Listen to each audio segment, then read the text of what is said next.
Calvin de m'avoir invité pour quelques instants. Alors je vais vous mettre en appétit d'abord, enfin justement c'est très bien que je fasse un petit peu cette intervention, on le reprend. C'est comme mon propos et de vous faire quand même de temps en temps sourire. C'est pas facile de sourire avec la Révolution française quand même. Enfin j'essaye. Et là vous avez choisi le bon thème, là, votre président là. Et j'ai choisi vraiment le très bon thème parce que j'ai des conférences beaucoup moins souriantes, si vous voulez. Si je voulais parler des martyrs et résistants, les prêtres pendant la Révolution française, les clergés réfractaires, il y a 600 prêtres qui sont morts, on n'en a pas beaucoup parlé. Bon, et voilà. Alors donc, le thème de cette interview, si vous voulez, de cette intervention, c'est l'histoire de la Révolution dans le Morbihan, une histoire justement entre manipulation jacobine et légende blanche. Et à force de... ça fait quand même depuis 2006-2007, maintenant que je me suis mis à étudier la Révolution française.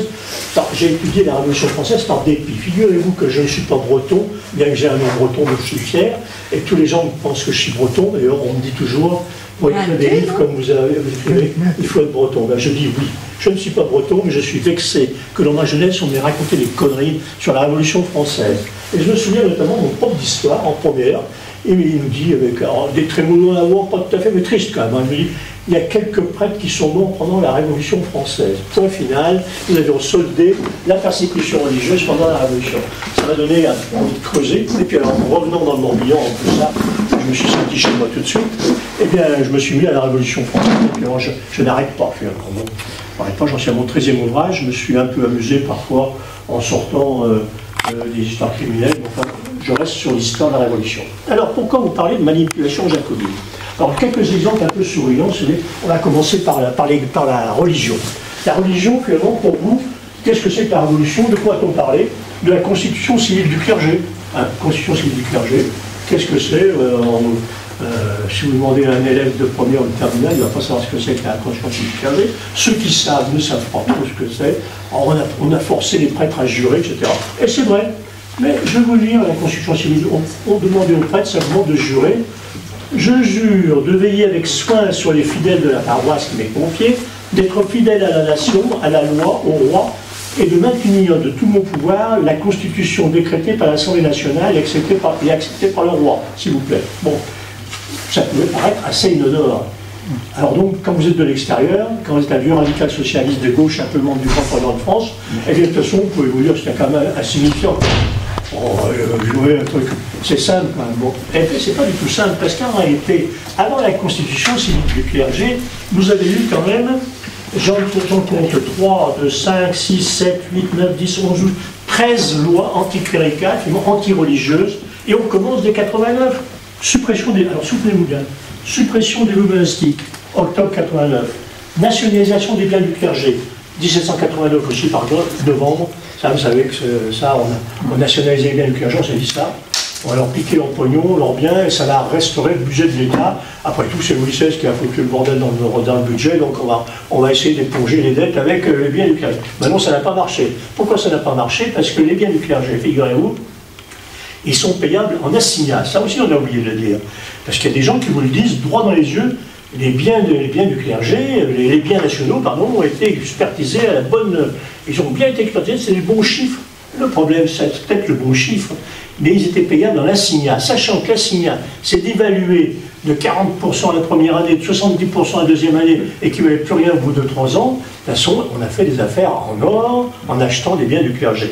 Alors, après, donc, il y avait eu la nationalisation des biens du clergé, voulue par Mirabeau, par Talleyrand, pardon, février 90, suppression des... On avait supprimé les lois monastiques.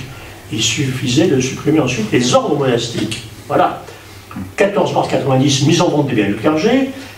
Juillet 90, vote de la Constitution civile du clergé. 91, obligation pour les prêtres du serment de la Constitution civile.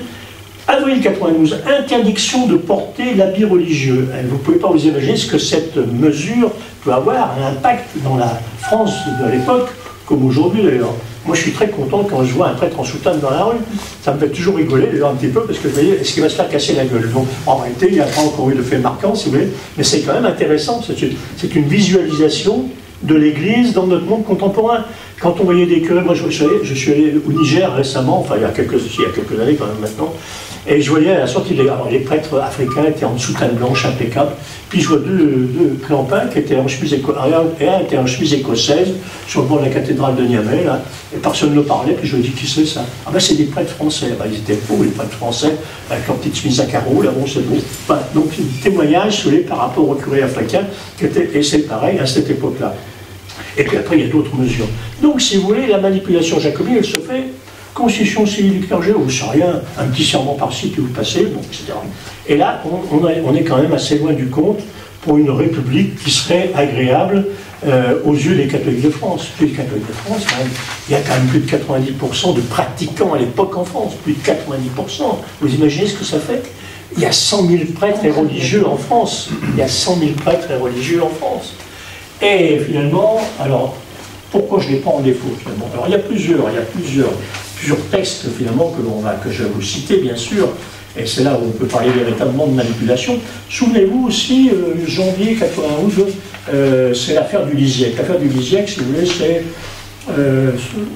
l'évêque est fait prisonnier par les républicains, enfin ils ne sont pas encore républicains, parce que le roi n'est pas encore tombé. On attaque, le roi est prisonnier, on l'oblige à prêter serment, il y a de l'agitation à Vannes, et tous les paysans du coin ont une rumeur. On retient l'évêque prisonnier, il faut aller le délivrer. Donc il y a 400-500 paysans, même plus, enfin, je pense qu'ils étaient 2000 du côté qui venaient d'Elvin, etc. Et puis autant de l'autre côté, du côté de la route de Nantes. Et il y a des heurts entre les forces de l'ordre au niveau du château du Lisiec. Ce sera l'affaire du Lisiec. Et là, tout de suite, d'ailleurs, deux choses de la sorte. Alors c'est vrai que l'évêque n'est pas prisonnier, c'est vrai. Mais prisonnier, manipulation d'abord, dans les chiffres, si vous voulez, dans les chiffres donnés par les républicains, on ne sait pas combien il y a eu de morts. Puis il faut savoir que là, parce que les républicains, finalement, on va avoir une chose, il faut bien comprendre la République, moins révolutionnaire que moi tu meurs, moins révolutionnaire que moi tu meurs. Si vous comprenez ça, vous avez tout compris de la République, c'est-à-dire qu'il y a toujours une surenchère. Si vous dites qu'il y a eu 2 morts au Lisiec, eh bien, de toute façon, ça sera très bien. À cette époque-là, on n'est pas encore très méchant. Mais de toute façon, il y a toujours une surenchère qui vient s'installer lors de chaque fait de la Révolution. Alors, je vous ai cité toutes ces lois anti-religieuses. Vous avez bien compris qu'il se passait quand même quelque chose, qu'on pouvait quand même penser. Eh bien, figurez-vous qu'après le Lisiec, il y a des commissaires du roi. Je mets le roi entre guillemets quand même. Et ils écrivent ceci. Ils écrivent aux paysans du Morbihan qui sont incapables de comprendre les bienfaits de la Révolution, non? Et ils disent, mes chers concitoyens, la religion n'est pas en danger. On a voulu déjà attraper l'évêque, on a fait déjà X lois anti-religieuses, mais non. Chers concitoyens, la religion n'est pas en danger. La nouvelle organisation civile du clergé lui rendra au contraire la splendeur dont elle brillait autrefois. Les ministres qui dirigeront vos âmes seront de votre choix. Alors, petite parenthèse, les curés sont élus au suffrage universel et ils peuvent y participer les musulmans, les protestants, les agnostiques, etc. On dirait comme il y avait 90% de catholiques, c'était pas trop grave, mais enfin c'était quand même le principe qui faisait quand même toucher tout le monde. Alors, leur sort sera amélioré. Les dîmes que vous ne payerez plus à partir de cette année vous laisseront l'entière jouissance de vos récoltes. Rien n'est changé dans le culte public.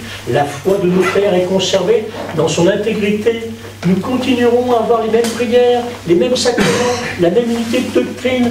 Votre évêque, vos recteurs, vos curés auront les mêmes pouvoirs que ceux qui refuseront de prêter le serment. Vous aurez de plus l'assurance qu'ils seront de bons patriotes, aussi zélés pour la conservation de votre liberté que pour votre salut. Enfin, voyez donc, c'est à peu près le genre. Et finalement, à la même époque, en même temps, qu'est-ce qu'on trouve? Un texte, finalement. On trouve évidemment que ces catholiques, ces paysans chrétiens qui ont manifesté, ne sont vraiment pas très sympathiques vis-à-vis de la Révolution, et on trouve qu'ils poussent un peu loin. Alors, qu'est-ce qu'ils écrivent? Dans le même temps, ils ont trouvé une maison de retraite, figurez-vous. C'est vrai qu'au XVIIIe siècle, au XIXe siècle, c'était la mode, enfin, le mauvais français, les retraites, les maisons de retraite, il y a 2 maisons de retraite, la maison de retraite des hommes et la maison de retraite pour femmes, à Vannes, qui ont un succès monumental. Tous les jours, il y a retraite, et c'est ça, toute l'année, ça défile. Et ils sont généreux, ils disent. Un ancien usage établi par les jésuites est bien propre à augmenter encore la fermentation sourde, déjà excitée par des manœuvres du clergé et l'approche de Pâques, c'est celui des retraites. Il y en a ici pour les hommes et pour les femmes. Environ 200 personnes se renferment pour 8 jours dans des maisons destinées à cet usage et y demeurent sous la direction d'ecclésiastiques, pour la plupart très fanatiques, qui pendant ce temps leur font des conférences, des lectures, le tout à huis clos et sans être soumis à l'inspection d'aucun magistrat. Nous avons été instruits hier que de ces retraites avaient commencé la veille. Nous n'avons pas jugé pour voir l'affaire dissoudre sans de grands inconvénients. En étant 91, ils n'avaient pas d'intérêt à y aller parce qu'ils auraient pris quand même quelques problèmes, ils auraient eu quelques problèmes de maintien de l'ordre. Nous avons pris les mesures de concert avec la municipalité, c'est la question ambitieuse, pour que les suivantes puissent avoir lieu. Monsieur le maire, à l'issue de celle-ci, nous a promis de s'emparer de la maison sous prétexte de préparer les logements du dépôt du régiment du Welsh irlandais qui arrive le 19 du mois prochain. Donc c'est bien dit, mais finalement on va se fermer les maisons de retraite. Donc d'un côté, oui, rien à bouger les gars, vous avez vu, continuez tout là. Et puis là, d'autre côté, dans le même jour, ou presque, quelques jours après, on écrit finalement. Alors, il y a aussi des choses plus intéressantes, si vous voulez. Alors je vais voir, vous voulez passer à table à quelle heure? 1 heure. 13h. Vous avez le temps. Bon, parce que comme je suis bavard, de toute façon. Donc, il y a d'autres textes alors, beaucoup plus intéressants, si vous voulez, que l'on trouve. C'est que, par exemple, en 97, en 1797, nous franchissons quelques années, mais souvenez-vous, c'est les élections libres, les premières élections libres. Alors, tout le monde vote, hein, enfin, c'est le suffrage censitaire quand même. Enfin, tout le monde vote, et que les jacobins, parce que je ne dis pas les républicains, les jacobins s'attendent à être vainqueurs. Vu leur bilan fabuleux, de toute façon, ils s'attendaient tous à gagner les élections. Mais même de pour, on envoie à l'Assemblée, au Conseil 500 et au Conseil des Anciens, une majorité monarchiste ou modérée. Et dans le département, on envoie notamment l'amiral Villaret-Joyeuse, qui n'était pas, était gentil, mais enfin, information. Alors, il était revenu au monarchisme constitutionnel, mais en fait, de toute façon, il avait été élu globalement élu, et il disait, et les républicains du pouvoir n'étaient pas très contents. Et alors là, à partir de 97, si vous voulez, c'est qu'on va recommencer une persécution religieuse très forte. On va commencer à arrêter les prêtres, avec beaucoup plus de défense de la part d'ailleurs des populations, mais enfin on arrête déjà beaucoup de prêtres. Et là, figurez-vous que depuis quand même, on avait un rêve, les républicains ont toujours eu un rêve, c'est de mettre le clergé à l'extérieur de tout ce qui se passe, loin du pays, loin de la France, etc. Et dès finalement 1790, on avait dit, bon, on pourrait envoyer tous ces curés qui ne veulent pas jurer à la conscience civique du clergé sur les côtes de l'Afrique. Alors on aurait les débarquer sur la côte de Mauritanie, vous voyez, c'était là. Et puis on leur donnait une pelle, une pioche, et puis débrouillez-vous. Ils auraient été bien arrêtés aussi par quelques marchands d'esclaves qui leur auraient vendus, évidemment, à cette époque. Et puis on a dit ensuite, la côte des Céloins, etc. Alors un autre, je ne me souviens plus, je crois que c'est Barrère, qui disait, non, on n'a qu'à aller dans le centre de la France et les égorger discrètement. C'est aussi une position, n'est-ce pas, que vous voyez. Voilà. D'autres voulaient quand même les envoyer pas sur la terre du fanatisme, l'Italie. Ils voulaient tous renvoyer les curés non-jureurs sur les côtes d'Italie. Et finalement, on a décidé qu'il fallait les envoyer en Guyane. Mais à la Guyane, en 1790, vu l'état de la marine française, il n'était pas question d'y aller facilement. Mais en 1797, apparemment, il y a quand même des jacobins qui ont dit il faut les envoyer en Guyane. On n'en parlera pas, ils partent là-bas. On dit objectif 3000 prêtres envoyés en Guyane. On en enverra 300. C'est déjà pas si mal, c'est beaucoup, puisqu'il y en a la moitié qui ne vont pas revenir. Et là, on s'aperçoit, voilà, la manipulation, on ne peut pas imaginer comme c'est beau, et je vous le dire, c'est que ça se sait évidemment qu'on emmène des prêtres réfractaires en Guyane, et on a peur qu'ils meurent. Alors, qu'est-ce que je lis dans le Moniteur, dans le journal officiel de la République, c'est le directoire à cette époque-là, eh bien, je lis ceci, il ne faut pas que je me trompe quand même, parce que c'est le texte. Eh bien, on va vous lire sur deux fois. Alors, écoutez bien, écoutez bien, écoutez bien.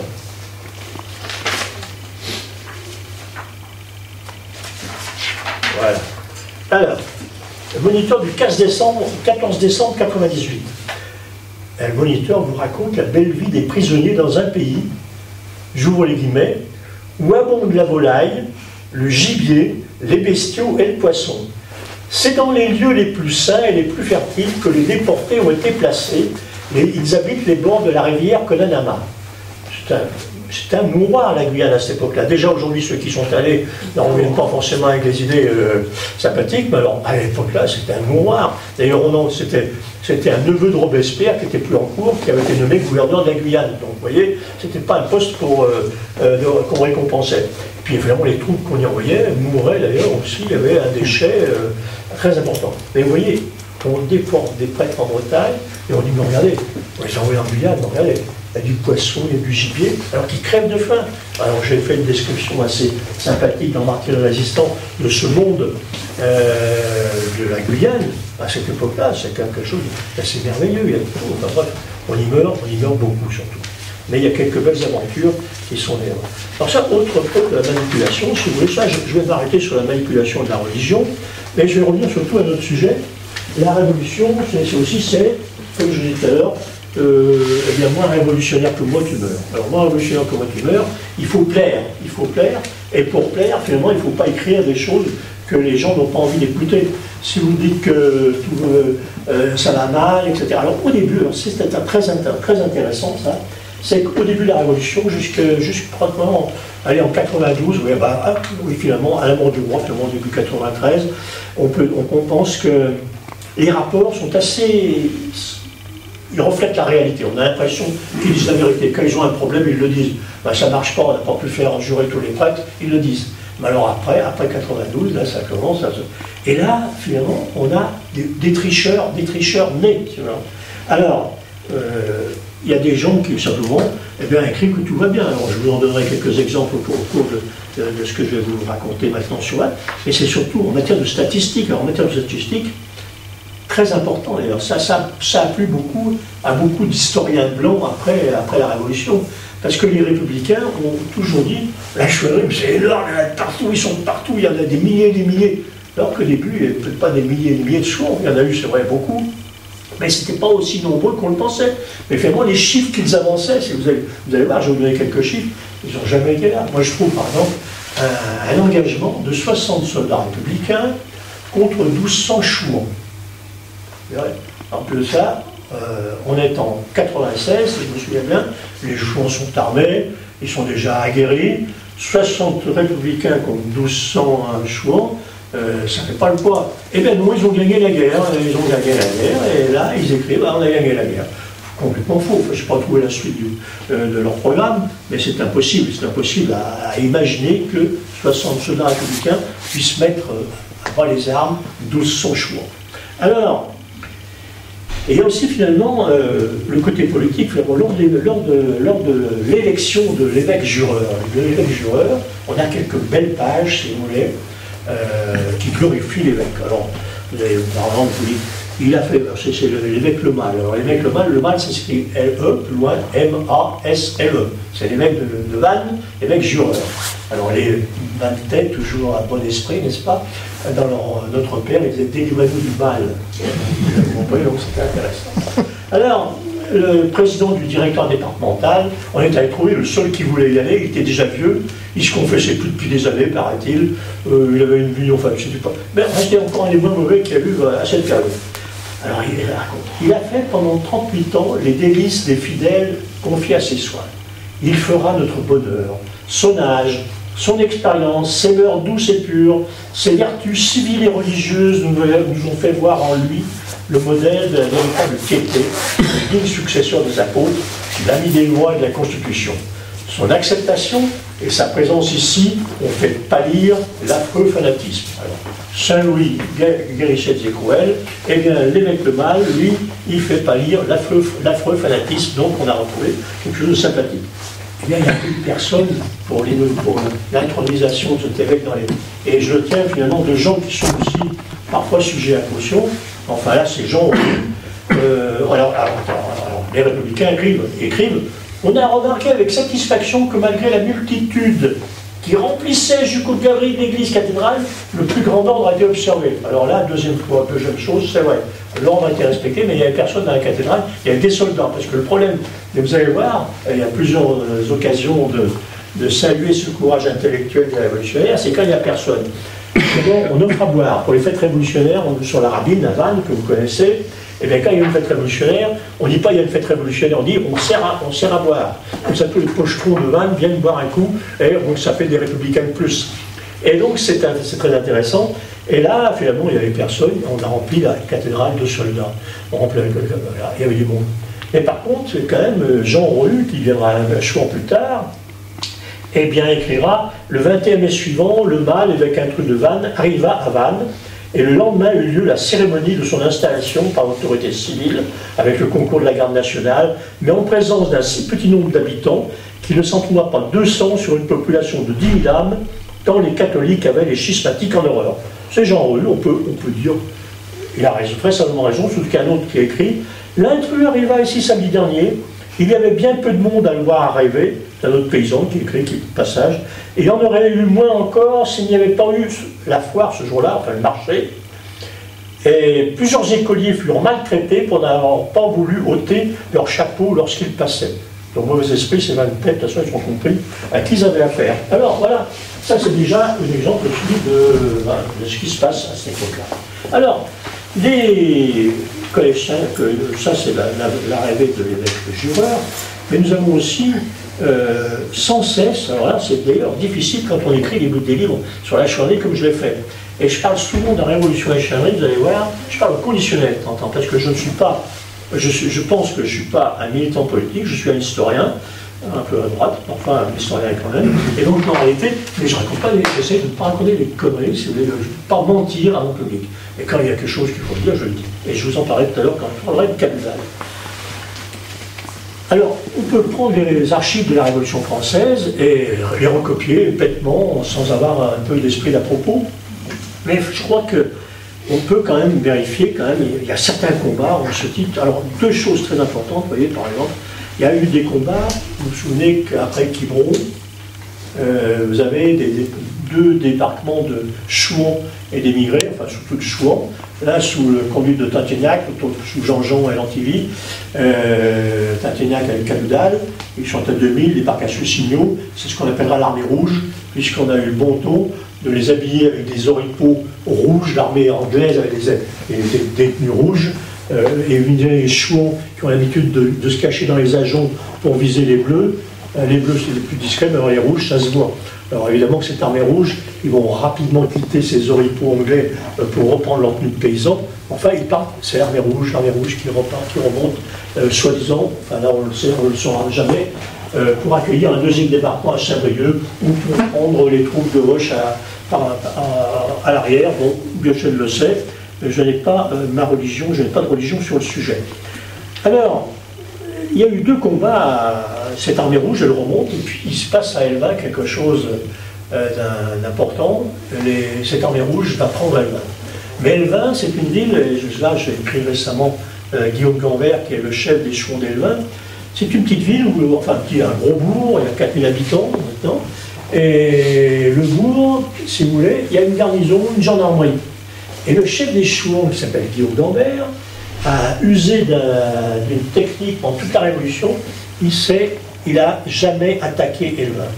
Toutes ses actions, il les fait à 5-6 km, mais il n'attaque jamais. Il n'a jamais attaqué la garnison d'Elvin, il n'a jamais attaqué la gendarmerie où il y a pourtant seulement 8 gendarmes. Il veut que c'est parce que si on attaque à visage découvert les troupes qui sont à Elvin, tous ces pauvres chouans qui attaquent, ils sont connus dans le village. Donc, moralité, ils vont être connus et ils vont être arrêtés. Donc, ça permet aux chouans de vivre paisiblement en fréquentant les gendarmes, en fréquentant les troupes qui sont... Et on a des copinages d'ailleurs. La garnison qui loge à l'église d'Elvin va rester pendant pratiquement 2 ans, 2 ans et demi, même capitaine, même troupe. Alors imaginez, de toute façon, quelques anecdotes superbes d'ailleurs, comme ils n'ont rien à manger, les soldats républicains, il manque des bons d'alimentation aux chouans pour qu'on leur livre des grains. Donc c'est quand même sympathique. Jusqu'au jour où il y a quand même le capitaine qui se dit « je risque de me faire couper la tête ». Donc, bon, enfin, c'est une autre histoire que vous pourriez lire. Donc, première bataille d'Elvin, la garnison est tellement tranquille, si vous voulez, c'est qu'elle ne prend aucune précaution.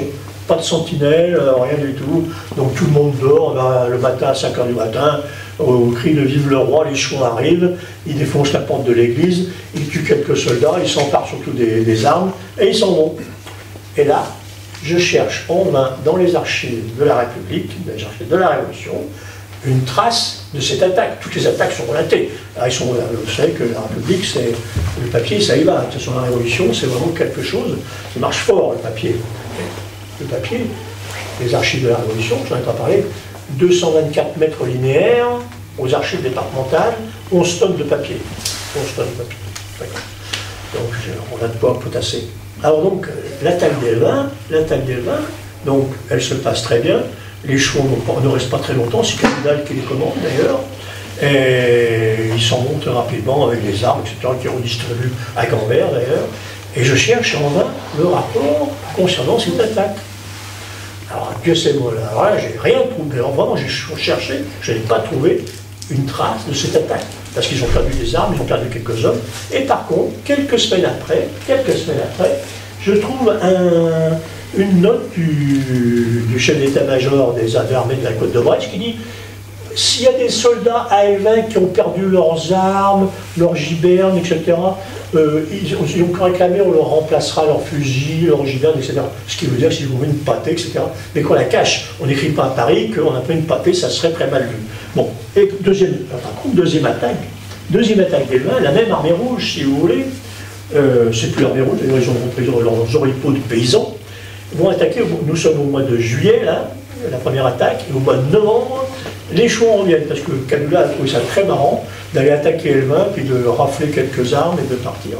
Et donc, deuxième attaque, les Chouans sont, allez, 400 à peu près, et donc là, par contre, les Bleus, ce coup-ci, ont fait très attention. Vu la première attaque, ils se sont dit, ça peut recommencer. Donc, on a mis des sentinelles, etc. Alors, imaginez la troupe qui vient du château de Calac, au lieu de la chouannerie, que vous connaissez peut-être, beau château d'ailleurs, mais bien caché, à l'abri de tous les regards. Et donc là, les Chouans se retrouvent régulièrement. Et ce deuxième combat, mené par Cadoudal, on arrive, c'est à 5h du matin encore, il ne fait pas encore jour, surtout au mois de novembre. Et donc, il y a des sentinelles qui sont à l'oreille, ils ont mis des branchages pour couper les routes, etc. Et voilà, une sentinelle qui voit le groupe qui arrive, qui vive, halte là qui vive, alors là qui vive, royaliste, il n'a pas le temps de dire au secours, il est abattu, et puis les Chouans attaquent. Mais là il y avait des sentinelles, et les sentinelles devant l'église, et les sentinelles au presbytère d'Elvin où une partie des troupes logeaient, et le capitaine qui commandait la garnison logeait une petite maison à côté de l'église. Et là, il y aura un combat qui va durer 1h30, 2 heures, peut-être plus, et là, il va y avoir des morts de chaque côté, très important. Et alors là, par contre, c'est un combat que les Bleus estiment avoir gagné, ce qui est à moitié vrai, à moitié faux, c'est-à-dire qu'ils ont eu, je crois, une vingtaine de morts, les Chouans en ont eu 24 ou 25, et donc c'est quand même un vrai combat, et ils ne se sont pas laissés faire. Et là, alors, par contre, un bel article, un beau rapport, alors un bon rapport, là, alors là, il faut aussi faire donner de l'importance à ce combat. Et on dit que finalement, eh bien, les Chouans, ils étaient 2000, 3000, 4000, enfin il y a des chiffres qui circulent. Donc, et en réalité, ils étaient 400, on lui dit qu'ils étaient 400, et qu'on a eu toute tendance à exagérer le nombre de Chouans quand il est dans un combat. Donc on peut penser qu'en réalité, il n'est pas très nombreux. Mais alors là, on fait attention, on fait vraiment mousser, j'allais dire, ce combat. Donc là aussi, un peu de manipulation, une preuve de plus. Qu'est-ce qu'on peut trouver encore dans les... Alors là, surtout, il faut on vous raconte quelque chose de très important, c'est le passage de Prieur de la Marne à Vannes. Alors Prieur de la Marne, d'abord j'ai découvert, c'est une école Prieur de la Marne à Reims. C'est Prieur de la Marne, il est de là-haut. Et Prieur de la Marne est une petite école primaire. Et quand vous verrez comment Prieur s'est comporté à Vannes, vous vous surprendrez que quelques gamins soient dans une école qui s'appelle Prieur de la Marne. C'est quand même Prieur de la Marne. Il nous a créé des enfants soldats. Et je vous raconte un petit peu avant de raconter la suite, des bataillons d'enfants soldats. Et il disait que tout citoyen doit être pour sa patrie, donc les gamins de 8 ans, ils auront une pique proportionnée à leur taille, évidemment. Ceux qui ont 12 ans auront déjà des fusils, et on leur a donné d'ailleurs à Rennes, d'ailleurs, figurez-vous. Il a créé aussi des enfants soldats à Rennes, et à Rennes, on a donné les fusils à des gamins de 12 ans, qui étaient priés d'aller s'exercer. Ils sont exercés sur des prêtres réfractaires qui étaient attachés sur des poteaux comme dans les westerns avec les Indiens. Donc en réalité, ça a été quelque chose de pas très beau à voir. Donc c'est les enfants soldats, et à Prieur-de-la-Marne, il y a quand même une école à Reims, c'est sympathique, je trouve, voilà. Et je pense que les institutrices savent pas ce qu'a fait Prieur-de-la-Marne. Mais surtout, Prieur-de-la-Marne, c'est un agitateur, c'est un partisan de la méthode Coué, et il arrive, donc, il a commencé à Brest, parce qu'à Brest, il y a des problèmes, à Brest, à cette époque-là, donc on est en 94, entre 93, pardon, et les marins ne sont pas contents, et alors, Prieur, qui est un excellent orateur, franc-maçon aussi, excellent orateur, mais les marins disent ouais, on touche pas notre paye, et puis alors maintenant il n'y a plus d'aumôniers sur les bateaux, il faudrait quand même en remettre. Alors Prieur-de-la-Marne, imaginez Prieur-de-la-Marne en train de s'étrangler, en train de dire ils veulent décurer ces cons-là, bon bah, je ferme la parentèle, mais il dit de toute façon je leur donnais mieux que des prêtres, je leur donnais des instituteurs. Le problème, c'est qu'il n'y a plus de prêtres et il n'y a pas aussi d'instituteurs, parce que l'instituteur, c'était le clergé qui faisait l'école à cette époque-là, il y a peu de civils qui enseignent, et en réalité, il va prendre des mecs quasi analphabètes pour enseigner sur les bateaux de la République. Donc c'est quelque chose d'intéressant. Mais Prieur-de-la-Marne, surtout, il arrive à Vannes, et puis là, on a très belle entreprise de manipulation. Il arrive à Vannes, alors on lui a dit qu'à Vannes, c'était pas très bon comme ambiance. Des Girondins qui mènent la ville. Alors là aussi, petite parenthèse que j'ouvre, quand j'étais jeune, quand j'étais en classe du première, terminale, etc., je me disais, ces Girondins sont quand même, enfin, c'est pas tout à fait ça, mais les Girondins, c'est pas si mal, ils sont modérés, etc. Mais quand on regarde l'histoire de la Révolution, les Girondins ou pas Girondins, ils ont quand même commencé à la Révolution, ils ont fait la persécution responsable, les principaux responsables de la persécution religieuse. Hein. C'est même pas Robespierre qui a commencé à la persécution religieuse, ce sont les Girondins. Donc Girondins, moi j'avoue que ça se sont comme des révolutionnaires, et même si c'est la révolution bourgeoise. Et la bourgeoisie, évidemment, s'est bien graissé la patte pendant toute la Révolution. Alors, Prieur arrive à Vannes, eh bien, il a fait interpeller pratiquement 400 personnes, bon, entre 300 et 400, on n'a jamais le nombre exact, parce que j'ai des listes de noms, et on n'arrive jamais à avoir le nombre exact, puis avant elle se répète. Enfin, le directeur départemental est arrêté, c'est 40 personnes, tous les magistrats sont arrêtés, puis surtout, on décrète la terreur à Vannes. Alors, on fait un arrêté, la terreur, etc. On cerne la ville, et on commence à perquisitionner. Toutes les maisons de Vannes sont perquisitionnées. On arrête évidemment les gens qui portent une particule, évidemment, ça c'est la première chose, et il y en avait quelques-uns encore, et alors là, déjà ils en avaient, parce que de toute façon, moi je repère toujours les gens qui étaient, les quelques membres de la noblesse qui restaient à Vannes. Alors vous avez, vous aviez encore un Lantivy, vous avez surtout un monsieur Dondel de Carbonano, que j'apprécie beaucoup, parce que là il s'est fait rançonner pendant toute la Révolution française, quelque chose de pas mal. Puis il a hébergé Hoche pendant son séjour à Vannes, et vous avez son hôtel particulier à Vannes d'ailleurs. La rue Saint-Vincent, vous avez l'hôtel Dondel, et on vous dit ici logea monsieur le général Hoche, etc. Le général Hoche qui recevait sa maîtresse, Louise Dubotte du Crégo, une petite jeune fille, très bien paraît-il, qui était quand même sa maîtresse et surtout son espionne auprès des milieux royalistes. Elle aurait vendu charrette, je ne vous le garantis pas, mais enfin c'est ce qu'on écrit souvent. Alors, Prieur-de-la-Marne arrive à Vannes, il dit, le premier réflexe, c'est de dire, oh, ils sont sympathiques les bâtards, tout le monde est sympathique quand même. Il arrive à Pontivy, les gens de Pontivy sont de bons républicains. Il arrête quand même 150 personnes, il fait arrêter quand même 150 personnes. Donc c'est quand même quelque chose à voir. Alors, cette arrivée de Prieur-de-la-Marne à Vannes va causer quand même quelques soucis à toute une population d'abord qui mange mal. Les Vannais crèvent de faim pendant la Révolution, il faut le savoir, hein, parce qu'ils sont entourés. Les chouans, les paysans ne veulent plus livrer des produits à Vannes. Ils se sont fait tirer dessus en 91, ils se sont fait tirer dessus en 93, ils savent qu'il y a des soldats, ils n'aiment pas les soldats, il y a les révolutionnaires, il y a les bourgeois, ils n'aiment pas les bourgeois, donc en réalité, ils n'y vont plus. Donc en réalité, eh bien, les Vannais, ils crèvent de faim. Les Vannais crèvent de faim. Donc Prieur-de-la-Marne aura le mérite de faire un peu à manger pour les Vannais, parce qu'il va envoyer des troupes dans la campagne, et prendre pas la peau du cou les paysans qui viennent vendre leurs denrées sur le marché de Vannes. Ça ne durera pas longtemps, parce que Vannes, Prieur-de-la-Marne, ne reste que 2 mois et demi à Vannes, donc il faudra retourner très vite dans des problèmes d'alimentation pour la population. Alors, je vous avais dit donc qu'il arrive à Vannes, et surtout, donc, il met la ville en coupe réglée, avec de nombreuses arrestations, Et ça se sent tout de suite dans la mentalité, dans l'esprit des gens à cette époque-là. Et donc, Prieur de la Marne va aussi essayer de faire des fêtes révolutionnaires. Alors, il dit au début, il fait des rapports, parce qu'on a tous ces rapports, il dit, il n'y a pas 200 bons révolutionnaires à Vannes. Et il y en a un autre qui renchérit, qui dit, non, ils ne sont pas 200, ils sont 20, il n'y a pas 20 bons révolutionnaires à Vannes. Vous voyez, il y a 20 bons révolutionnaires, peut-être 200. Ben, il arrive à faire une grande fête, sur la Rabine. Et là, finalement, alors d'abord on a foutu en l'air le Saint-Vincent qui se trouvait à la porte de Vannes, vous le connaissez. On y a mis un sans-culotte d'ailleurs à la place. Hein.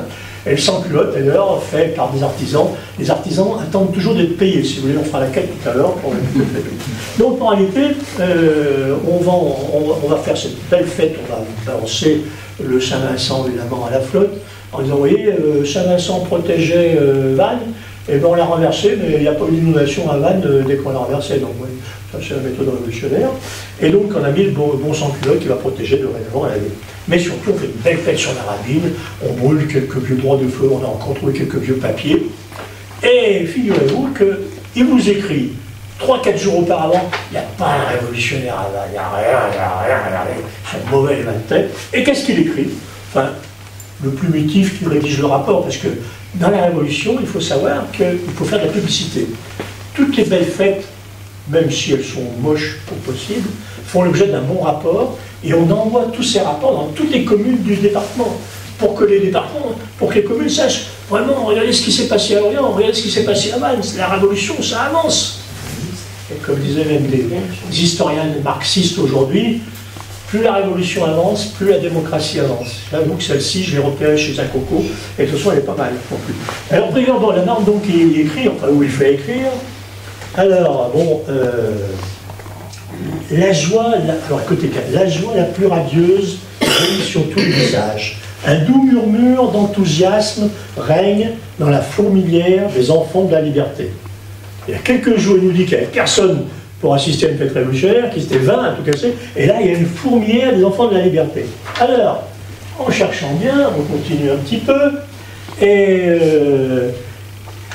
on dit ceci. Alors là, écoutez bien, le curé Ferrer qui est chargé d'écrire continue, un peuple immense, alors écoutez bien, un peuple immense il concourut. Un peuple immense il concourut, 2 points, hussards, dragons, canonniers, fantassins, toute la garnison de la ville la partagea. À croire que cette fête était réservée aux militaires. Et à part quelques pochetrons qui ont dû venir boire un coup, il n'y avait pas grand monde. Donc ça aussi, manipulation jacobine de la part de ces gens qui veulent nous apprendre à vivre la Révolution. Alors il fait aussi, alors là aussi, deuxième entreprise, ce Prieur de la Marne est vraiment dur, il va faire un baptême républicain. Alors il va trouver, on va lui présenter une femme. Son mari est en train de mourir sur les frontières de l'Est, là, et là, elle est en haillon, elle a un enfant sur les bras, elle ne sait pas de quoi son mari va mourir, s'il va mourir, etc. Alors, Prieur le baptise Maramontagne, bien sûr, un beau prénom, difficile à porter dans quelques années, mais enfin, bon, Maramontagne, hein. Et puis, voilà, et puis il lui donne un bac chiche pour lui montrer. On visite son appartement, c'est une chambre du couvent des Ursulines, et la chambre, le lit est renversé, mais c'est ça va pas faire le ménage, la pauvre, c'est pas bon, c'est pas nous de faire. Donc vous voyez quelque chose, une description assez sympathique. Bon. Et le problème, c'est que Maramontagne, finalement, il n'est pas l'enfant d'un soldat sur le front de l'Est, mais c'est tout simplement l'enfant d'une mère célibataire, tout simplement. Et Prieur de la Marne nous a mis aussi, là aussi, une entreprise de manipulation. Et pourquoi on le sait? Parce que la première fois que j'ai vu ça, bon, j'étais prêt à le prendre, moi, je raconte le baptême républicain, qui m'a fait caravane, hein. Et je me suis dit, merde, je trouve un document bien plus tard, en 1883, écrit par un nommé Karadec, qui est le fils d'un magistrat républicain, d'ailleurs, à croire que son père, d'ailleurs, il va dire, il faudrait que tu regardes mon petit, là, il y a un truc qui ne marche pas. Et M. Karadec a découvert que Maramontagne est en réalité né de père inconnu, et voilà, et que c'est le citoyen Prieur qui a signé lui-même le registre civil, où il est établi que la citoyenne Caïn Joubert, du quartier de Saint-Paterne, est mère célibataire, voilà. Elle occupait un appartement dans le couvent des Ursulines, et n'avait peut-être pas le goût pour le ménage, ce qui expliquerait le désordre que Prieur de la Marne a constaté. Alors, ce bataillon des enfants Imaginez le bataillon des enfants soldats à Vannes, ville bourgeoise. Alors, Prieur envoie un petit papier au maire. Alors, le maire de Vannes, c'est un nommé Lefebvre, non, c'est pas Lefebvre, comment il s'appelle. Il a choisi un aubergiste. Ce aubergiste, d'ailleurs, qui reste encore ouvert à Vannes à cette époque-là. Pourquoi un aubergiste? Parce que Prieur de la Marne, en réalité, c'est une fine gueule. J'ai appris ça aussi parce que personne n'a écrit, on ne cherche pas trop à découvrir la personnalité des révolutionnaires. Et Prieur de la Marne aime bien bouffer, donc il est allé prendre pension chez un aubergiste. L'aubergiste, d'une part, lui donne bien à bouffer, enfin, à voir, parce que comme tout le monde crevait de faim à Vannes, je ne sais pas où il l'a pris. Et puis finalement, surtout, de toute façon, voilà. Si tu me donnes bien à bouffer, je te fais maire. Bon, puis il n'y a pas de sans-culottes, ils cherchent des sans-culottes à Vannes, il n'y en a pas de sans-culottes, il n'y en a pas, il n'y en a pratiquement pas. Enfin, j'en ai repéré 2 ou 3, mais c'est vraiment insignifiant. Alors, là, le Prieur de la Marne, donc ce bâtiment, il a envoyé une note au maire en disant il faut créer un enfant soldat, voilà. Et il me fixe même le nombre à 100, je crois, si je me souviens bien. Trouver 100 gamins qui vont jouer les soldats pendant quelques temps. Alors que ça, il faut créer des pics, diatribe vraiment de Prieur de la Marne. Dans une autre ville, à Brest, on a donné des pics taillés en pain, et le pain ça se casse, c'est pas des bonnes piques, il faut donner des pics en chaîne. Vous voyez les révolutionnaires où ça va dans les tendances très très loin. Et moralité, de toute façon, le maire dit comment je vais faire pour trouver des gamins pour présenter les armes à Prieur de la Marne. Et de toute façon, ils n'ont pas d'argent. Alors il faut retrouver aussi un drapeau et un tambour. Alors, le drapeau et le tambour, c'est vite fait, ça on le fait tout de suite. Mais les gamins, impossible de trouver. Alors ils sont très trouvés, il y avait beaucoup d'enfants des rues, des enfants sans famille, à Vannes. On a trouvé quelques galeux, quelques gamins qui avaient un peu faim, on leur a donné à manger. Et puis on les a présentés un jour sur la place où est mort Saint-Vincent-Ferrier. Comment elle s'appelle? La place, c'est pas comment la place. La place, bon, peu importe, les vannetés. Valencia? Hein? Valencia? Ah, la place Valencia, voilà, place Valencia. Prieur de la Marne. C'est combien d'habitants en Vannes à l'époque? 10 000. Un peu plus de 10 000, si on compte à la garnison. Et donc, place Valencia, et Prieur de la Marne habitait l'hôtel Charpentier de Lambros, qui est le grand bâtiment qui est en face. Donc, et Charpentier de Lambros qui était réfugié dans le château, un peu à la sortie de Vannes. Et donc, on lui présente ses enfants soldats, il est tout content, fait. Bon, c'est du révolutionnaire, je ne dis pas ce qu'il a écrit, ce qu'il a dit à cette époque-là, ça n'a aucun intérêt. Alors, Prieur de la Marne, donc, s'en va de Vannes, et de toute façon, et bien, comme lui écrit d'ailleurs un de ses proches, un autre coup. Dès que Prieur de la Marne est parti de Vannes, Vannes de nouveau était en contre-révolution. Donc, vous voyez, c'était eu le mouvement du bourrage de crâne et de la manipulation. Alors, autre manipulation, en 1797, je vous ai parlé des prêtres réfractaires, finalement, qui étaient donc déportés, que l'on mettait dans un paradis en Guyane, s'il vous plaît. Mais j'ai trouvé aussi des choses intéressantes. C'est que, après 97, donc, de nouveau persécution religieuse, et on cherche on sent du côté du pouvoir, les gens sont là, la révolution. Ils ne s'appellent plus citoyens, ils s'appellent monsieur, ils sont revenus. Et puis, de toute façon, on commence à en avoir marre, du décadis. Parce que, imaginez, alors, socialement, cette révolution nous a fait bien avancer. On avait la semaine de 8 jours, la semaine chrétienne, pour vous, c'est lundi, mardi, mercredi, jeudi, vendredi, samedi, dimanche, 7 jours. Et bien, la révolution nous fait une semaine de 10 jours. Alors, plutôt que de se reposer seulement le dimanche, le travailleur se reposait tous les 10 jours, une fois tous les 10 jours. Belle avancée sociale de la Révolution française. Donc, en réalité, on avait commencé, donc, on voulait. Paris écrit, comment ça se fait? On a entendu parler que vos habitants ne se disent plus citoyens, qui s'appellent monsieur, donnez-nous des renseignements. Et puis on nous demande des explications. Il y a certains qui se seraient enrichis un peu pendant la Révolution, vous ne pourriez pas donner des explications. Alors évidemment, ils n'ont pas beaucoup de réponses. Hein. Et puis alors voilà, il faut quand même ce peuple breton qui pétrit le christianisme, le calendrier révolutionnaire, il n'en a rien, c'est vrai, de toute façon, il ne comprend rien ce que ça veut dire. Puis alors écoutez, franchement, les saints remplacés par des noms de pierres, de fleurs, d'oiseaux, etc. Il y a un saint qui s'appelle Sigu, maintenant dans le calendrier révolutionnaire, un saint sympathique quand même. Alors j'en ai repéré quelques-uns comme ça qui sont dans la même veine. Bon, il faut le lire, le calendrier révolutionnaire, c'est intéressant. Alors, Donc on décide, eh ben, il faut fêter le calendrier révolutionnaire. Puisque personne ne veut le fêter, eh bien on va organiser une grande fête. Alors on fait une grande fête, on commence devant la place, devant la cathédrale. Dans la cathédrale, alors on met une fanfare, les édiles de la ville sont là, réunis, avec le calendrier, et à chaque coin, on s'arrête régulièrement dans la ville pour lire les calendriers. Ouais, voilà ça. Et puis après, ça se termine à l'extérieur. Alors apparemment, c'est pas sur la Rabine d'ailleurs, c'est un peu plus loin, mais tout ce que je sais, c'est qu'il y a encore un plumitif qui nous écrit que il y a des milliers de paysans qui sont venus applaudir le calendrier républicain. Des milliers de paysans qui sont venus. On se fout de la gueule du monde. Voilà. Donc c'est aussi une belle tentative de manipulation de la part de ces révolutionnaires. Voilà. Alors, je vais vous dire, alors, aussi, alors, je vous ai dit aussi qu'il y avait des légendes blanches. La légende blanche, c'est j'allais dire, beaucoup plus sympathique à la limite, mais quand même, au plan de vue historique, c'est quand même dommage. C'est que les historiens royalistes ont souvent écrit tardivement. Tardivement, c'est-à-dire bien après la Révolution. Et donc, et surtout, dans ce pays où la tradition orale est très forte, les paysans racontaient pendant des années, jusqu'avant que la télévision arrive ou la radio arrive, hein, dans les fermes du Morbihan, on racontait les exploits de Cadoudal, de Jean-Jean et de combien d'autres chefs chouans. Donc c'était quelque chose de très important. Et la légende blanche, elle, finalement, elle déforme les faits, si vous voulez, elle déforme aussi les faits. Alors on a repris, alors je vous en racontais une légende blanche, je vais vous raconter une, puis en plus de ça, il y a des historiens qui donnent de nom, j'avoue que ça c'est un peu dommage finalement. Voilà, alors là,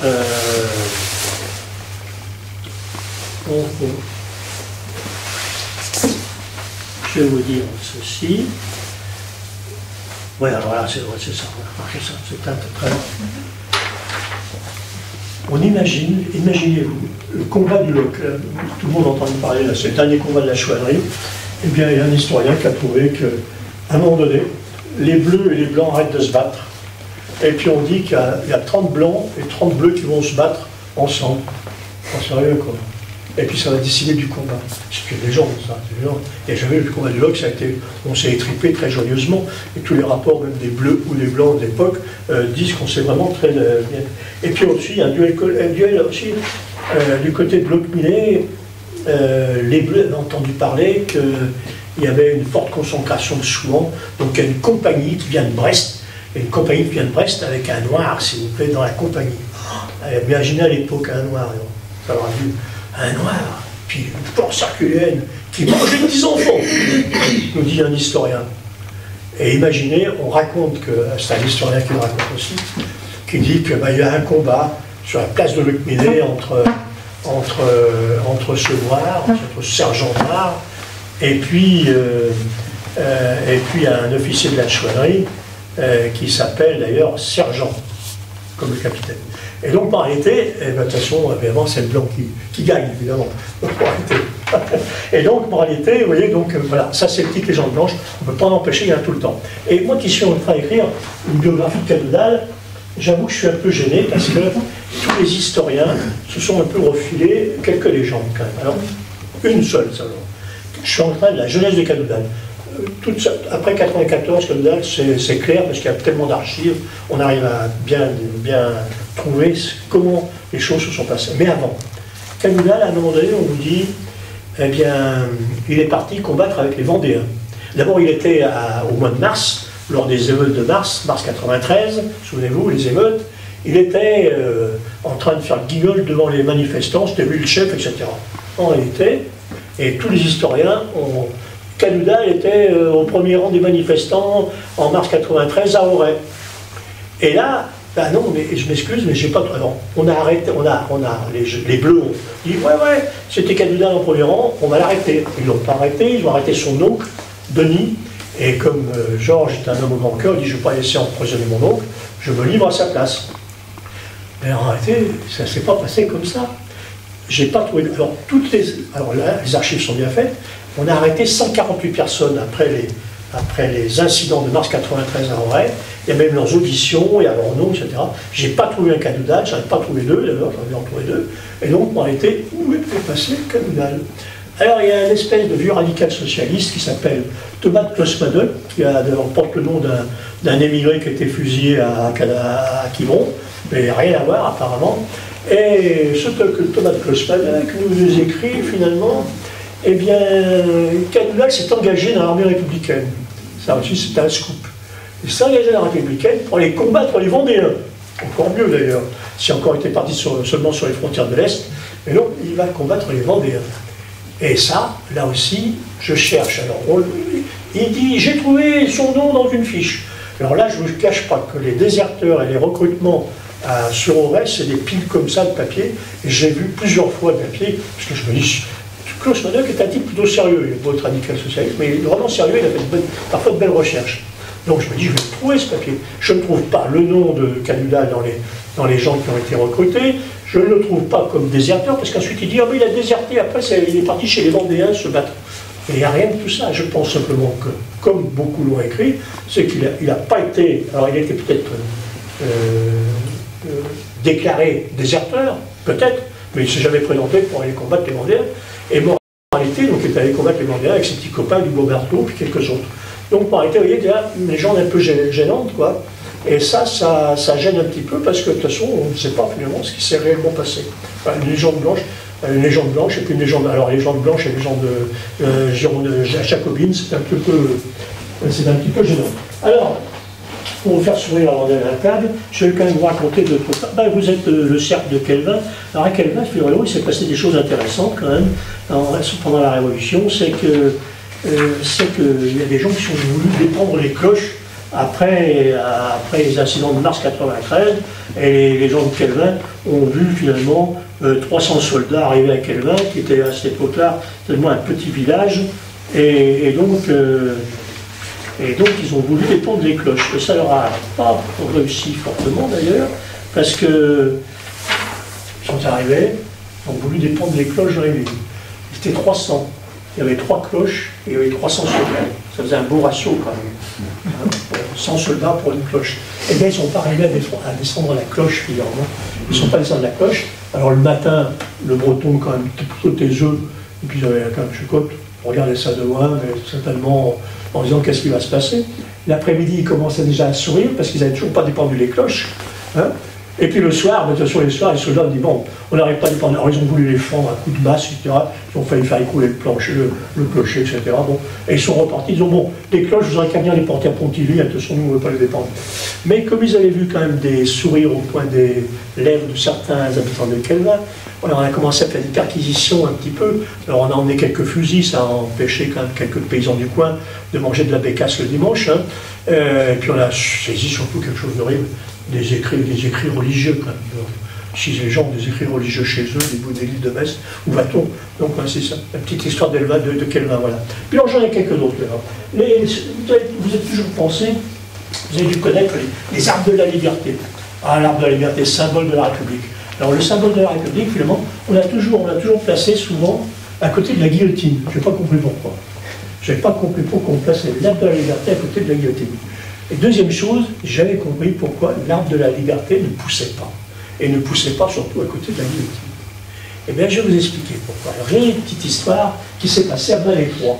À Malétroit, figurez-vous qu'un beau jour, on a dit, ouais, il faut un arbre de la liberté. Donc, ils sont passés, ils ont planté un arbre de la liberté. Nous étions le 26 mai 92, et une foule constituée de gardes nationaux, de gendarmes, de soldats du régiment de Guadeloupe. Bien qu'encore, il y a une minorité révolutionnaire à Guadeloupe, une minorité girondine. Bon, le petit chêne n'était pas grand, mais enfin, de toute façon, il y avait toutes les chances de bien pousser. Alors, pour montrer que ce n'est pas un chêne ordinaire, hein, évidemment, parce qu'il ne fallait pas qu'il confonde avec le chêne sur lequel rendait justice Saint-Louis, n'est-ce pas, hein, bon. Et puis, ce n'était pas le chêne qui construisait les navires de guerre, c'était le chêne républicain, avec un bonnet phrygien sur le chêne. Un bonnet phrygien sur le chêne. Ah oui.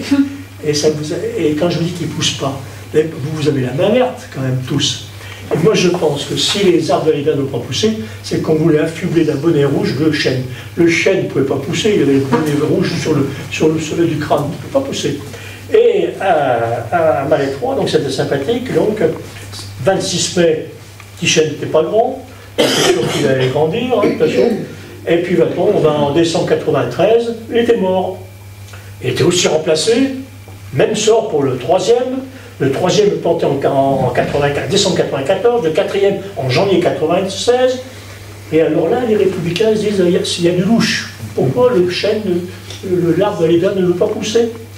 Alors, ils ont dit, soit il y a des chiens qui viennent uriner dessus, soit il y a des habitants qui ne sont pas franchement révolutionnaires, qui viennent aussi faire des choses sur le chêne. Donc on a mis une barrière tout autour du chêne pour le garder. Le chêne, il est quand même le 5e chêne est mort. Et puis là, en 98, 30 janvier 98, on plante encore un chêne. En 98, il y a quelques patos, des républicains, bon, ils avaient chacun une brouette de terre pour dire ce coup-ci va pousser. Alors, vous allez voir, ce que vous allez voir. On fait un grand tronc de chêne, etc.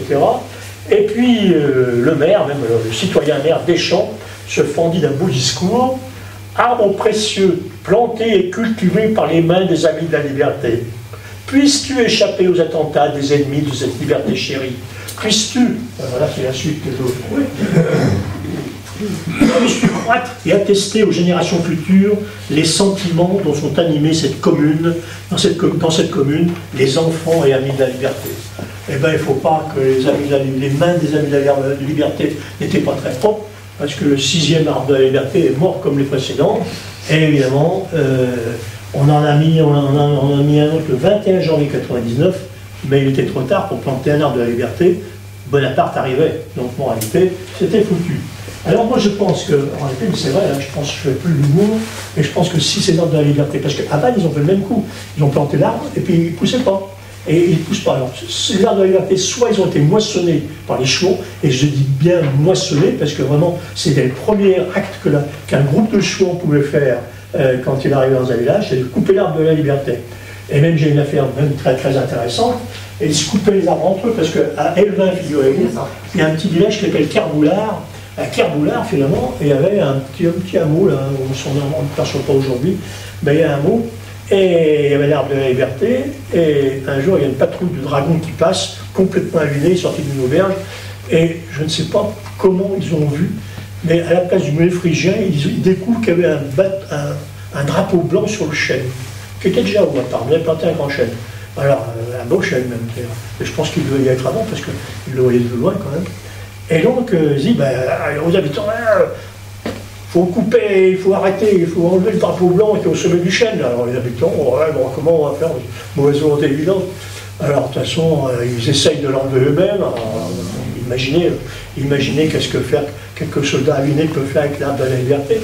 Et puis finalement, de toute façon, ils coupent l'arbre de la liberté. Alors ça fait rigoler tout le village, évidemment, parce que c'était pas eux qui l'avaient planté, c'était les soldats eux-mêmes qui l'avaient planté.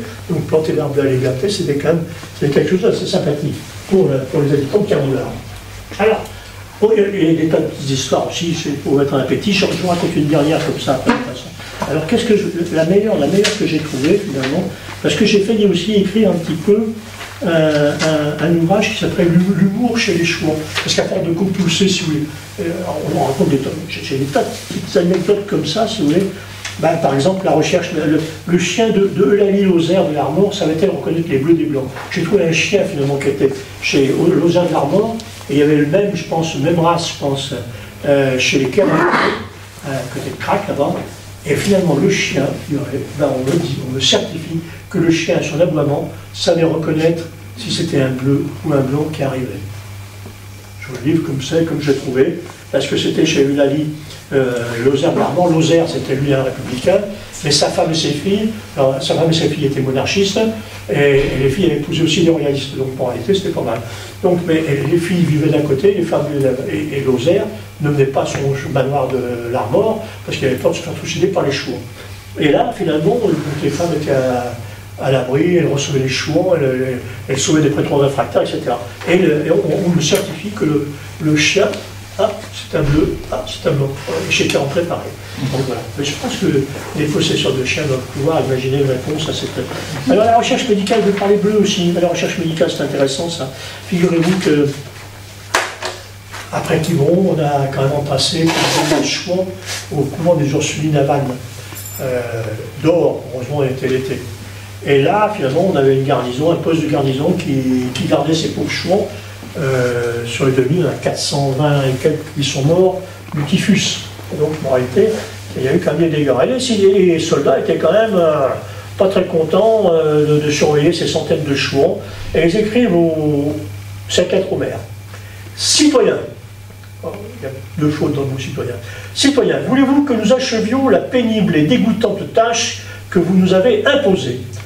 Demandez pour nous aux représentants Mathieu, représentants du peuple, la permission de prendre pour notre usage et à notre goût dans le temple de la raison. Le temple de la raison, c'est la cathédrale, s'il vous plaît. Hein. Et on a stocké à la cathédrale tout ce que les Chouans n'avaient pas bu ou mangé, parce que quand il y a eu la défaite de Quiberon, les Bleus ont emmené toute la nourriture, parce que les Anglais avaient débarqué des litres de Porto, du jambon de York, etc.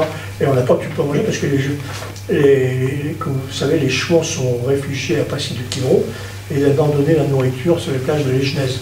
Donc les Bleus en ont fait évidemment des gorges chaudes, ils en ont mangé pas mal, et ensuite ils ont mis ça dans la cathédrale.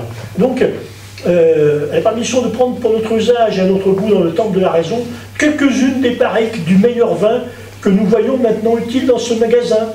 Nous en avons d'autant plus besoin dans le moment actuel qu'on vient d'établir, vous le savez, autour de notre foyer, ou près et au-dessus de notre bureau, où nous sommes obligés de nous tenir constamment tout le long du jour, un hôpital contenant près de 300 malades, chouans presque tous affectés, attaqués d'une maladie épidémique que nous craignons de gagner, faute d'user à discrétion et à propos de ce préservatif que nous vous demandons, parce que nous ne pouvons pas nous-mêmes nous en procurer avec votre papier.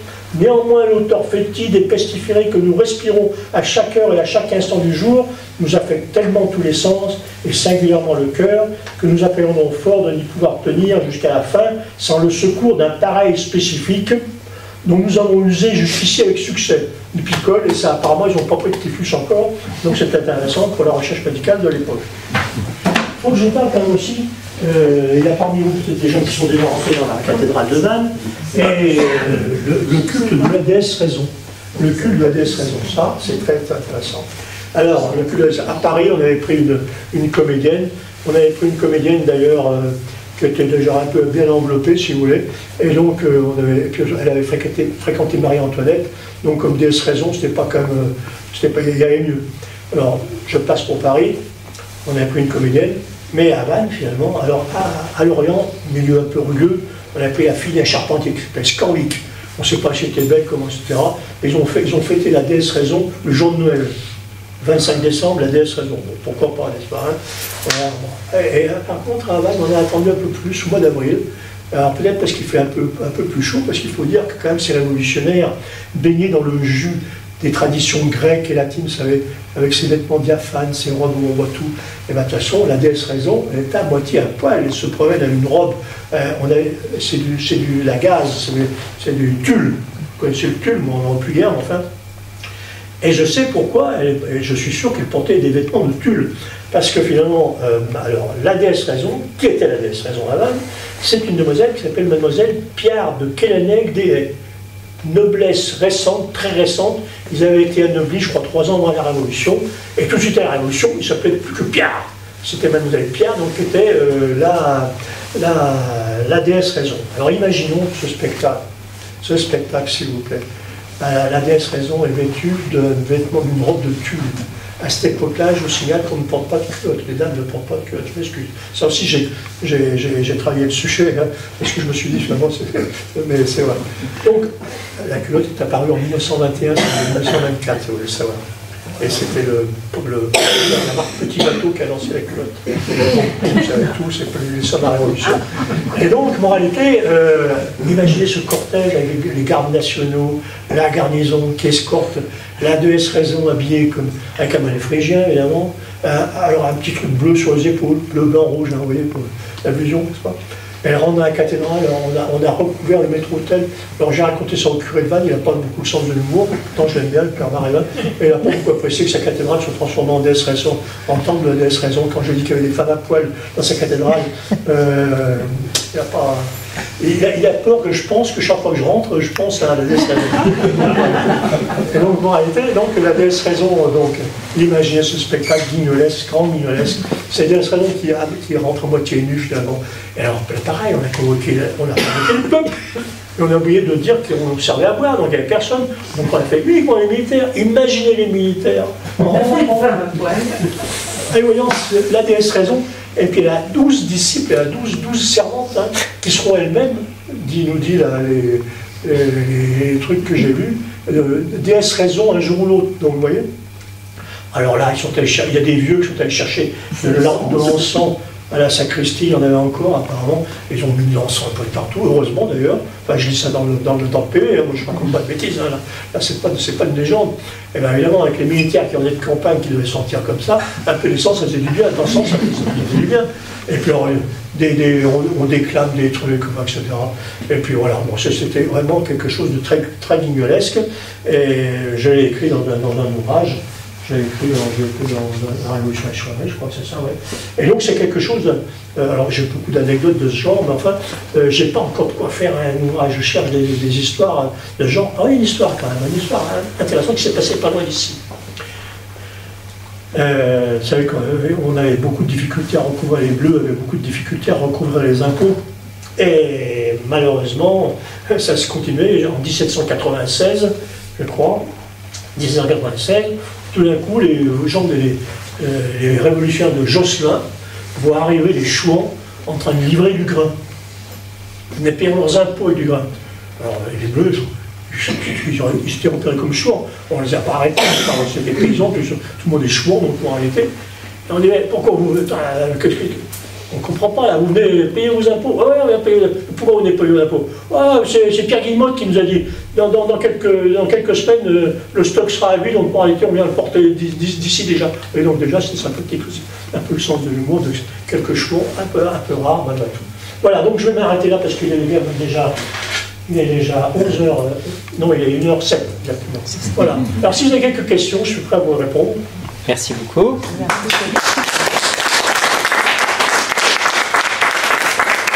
Deux, trois questions et ensuite on va passer de l'autre côté pour les orateurs. Et après on refera une série de questions comme d'habitude. Voilà, c'est ça. En fin de repas. S'il y a des questions, donc tout de suite maintenant.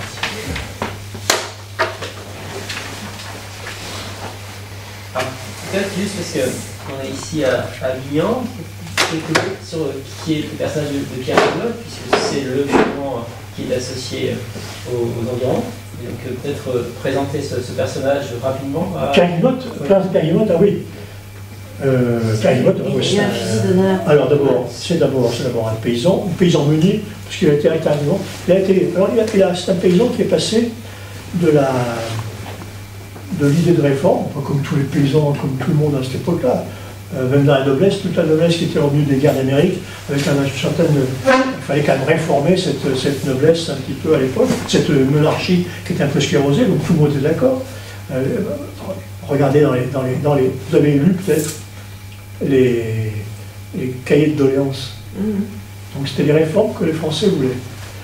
Mais les réformes demandées par les cahiers de doléances ont été assez peu respectées. Par contre, on a fait tout un tas de réformes. Personne n'a jamais demandé de persécuter le clergé catholique. Et pourtant, c'est la première chose que les révolutionnaires ont fait. De toute façon, première chose, c'était pas dans les cahiers de doléances de dire nationalisons les biens du clergé, mettons les prêtres à la porte, etc. Donc, Pierre Guillemot, oui, paysan bien sûr, et meunier en même temps, un personnage, moi, ce que je qualifie de saint laïque, parce que c'est une forte personnalité, mais surtout un homme vraiment. On a écrit un bouquin avec un ami, là, il y a quelques temps, même République, qui s'appelle Pierre Guillemot, premier choix. C'est vrai que c'est quelqu'un d'assez sympathique. Profondément. Alors, ce qu'on oublie, c'est ça. Vous allez me dire, peut-être que c'est un peu mon travers, c'est de rappeler quand même les sources chrétiennes de la chouannerie. Parce que bien souvent, si vous écoutez certains, Cadoudal, j'attends de sortir mon bouquin sur la main, Cadoudal, il fait l'unanimité, si vous voulez. Donc, tout le monde le dit. L'extrême gauche dit c'est le sauveur des libertés bretonnes, etc. Enfin, tout le monde trouve Cadoudal, tout le monde le trouve très bien. Personne ne sait qui c'est Cadoudal en réalité. Cadoudal est mort en criant vive le roi, donc je veux bien que les trotskistes aiment Cadoudal, mais enfin, je demande à voir. Hein. Bon, ils n'ont pas tout lu. Et donc, Pierre Guillemot, oui, il est passé de la résistance passive à la résistance active. Il est passé à la résistance active le jour où il y a deux officiers vendéens qui s'appellent Defay et Béjary, qui sont revenus, évidemment, marqués par ce qu'ils avaient vu en Vendée. Et là, ça a fait sauter le pas, finalement, à Pierre Guillemot, qui a commencé donc à recruter, et à recruter très vite. tout ce centre-Bretagne, finalement, est devenu la plus grosse légion de chouans du Morbihan, de Bretagne d'ailleurs, puisqu'on a compté, dit-on, là aussi je me méfie parce que c'est les Bleus qui le disent. Alors, j'aime pas copier quand même les Bleus, mais ils disent 6000 chouans, aux côtés de 6000 chouans avec Pierre Guillemot. Pourquoi pas? C'est les Républicains qui le disent, donc arrêtez. Bon, mais de toute façon, c'est déjà une belle légion. Et donc, il a commencé d'ailleurs, comme Cadoudal d'ailleurs. Cadoudal, ils ont tous les deux commencé le combat pratiquement en délivrant des prêtres réfractaires. Figurez-vous que Guillemot, un jour apprend que l'abbé Leclerc venait d'être arrêté par les Républicains, par les troupes républicaines. Il prend 40 types avec lui. Il était en train de faire le catéchisme, paraît-il, à cette époque-là, à des gamins. Et il prend 40 gamins et il va délivrer évidemment le prêtre. Il y a 2-3 morts dans l'escorte. Et l'abbé Leclerc est sauvé. Cadoudal fera la même chose en début de l'année 95, avec l'abbé Lemenec. L'abbé Lemenec était son confident, un peu un ami pratiquement, et bien arrêté par les Républicains, et bien Cadoudal se met sur la route qui va conduire le prêtre à Lorient pour être exécuté, et bien il se met sur la route et il délivre l'abbé Lemenec. Il faut savoir d'ailleurs pour la petite histoire. Alors après, il y a tellement de choses à raconter sur Pierre Guillemot que je ne veux pas quand même trop, parce que là vous allez manger à 14h, 15h. Bon, je veux bien. Hein. Et donc, mais donc, si vous voulez, ce que je veux dire, c'est que Pierre Guillemot est un personnage intéressant à creuser. Beaucoup, peut-être, et il est beaucoup plus discret que Cadoudal. Il n'a pas le même charisme. Cadoudal a un certain charisme extérieur, si vous voulez. Bon, Vidam, le ministre anglais, dira de lui, bon, il a des rues, il fait un peu rustre, mais c'est vraiment un type vraiment qui a quelque chose, une aura. Pierre Guillemot, il a une aura, mais auprès de ses troupes, finalement, il les tient bien. Alors on a évidemment défoncé, c'est le but habituel. Moi je trouve toujours que les Bleus, finalement, alors, par exemple, manipulation aussi, manipulation. Oh, j'en ai oublié une belle, tiens. Manipulation, c'est après Quiberon, on dit finalement, vous avez tous les fois, dans toutes les auditions, on arrête donc des tas de paysans, ils sont 9000 prisonniers, 9500 prisonniers, dont 3000 paysans qui sont venus simplement applaudir les blancs qui débarquaient. Après, ils sont auditionnés. Et on n'est pas venu volontairement, on a poussé, nous on ne voulait pas y aller, mais c'est les émigrés qui nous ont poussé. Les émigrés sont encore en bateau, et eux ils disent que c'est les émigrés qui sont venus les chercher pour les pousser un peu. Donc mais les Républicains, ça leur fait plaisir. Parce qu'il y a 9000 prisonniers, ils ne pouvaient pas tous les mettre au trou finalement. Donc, pousser, vous avez été poussé, si vous avez été poussé, moi aussi allez dehors, excusez, les chevaux, ouais j'étais poussé, dehors. Donc on a libéré comme ça des milliers de personnes grâce à ce mensonge grossier. Et du côté de Thomas de Clos-Madoc dont je vous parle tout à l'heure, il dit, vous avez rendez compte, regardez, c'est vraiment pas des démocrates, ces chevaux.